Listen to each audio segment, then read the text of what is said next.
নমস্কার বন্ধুরা, সকালটা শুরু করলাম সুন্দর একটা রান্না নিয়ে।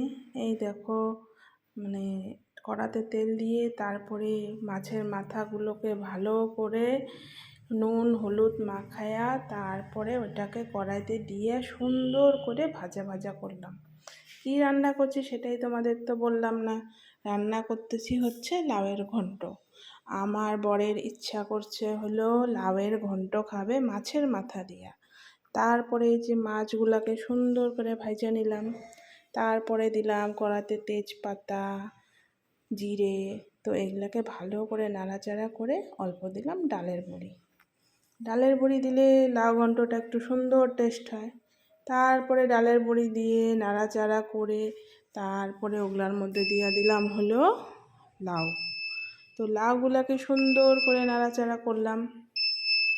তো মাছের মাথা দিয়েছি, আবার হলো ডালের বড়িও দিছি, এটা একটা আলাদা টেস্ট হয়।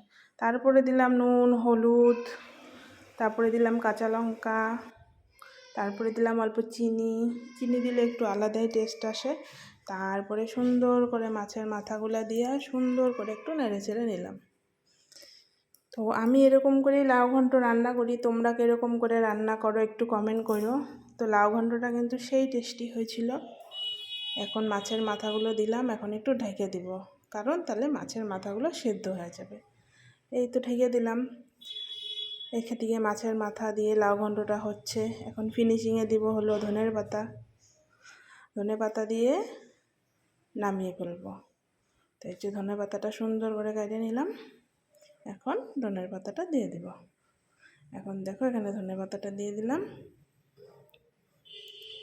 এখন সুন্দর করে আরেকটু নাড়ানাড়ি করব, তারপরে আমার লাউ ঘন্ট হয়ে যাবে।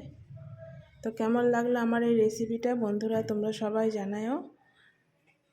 এই দেখো লাউ ঘন্টটা হয়েও গেল। এখন আমি আমার বরকে ভাত বেড়ে দেব। এই দেখো এখানে কি সুন্দর করে ভাত বেড়ে দিচ্ছি। মাংস ডিম লাউ ঘন্ট কেমন লাগলো জানাও।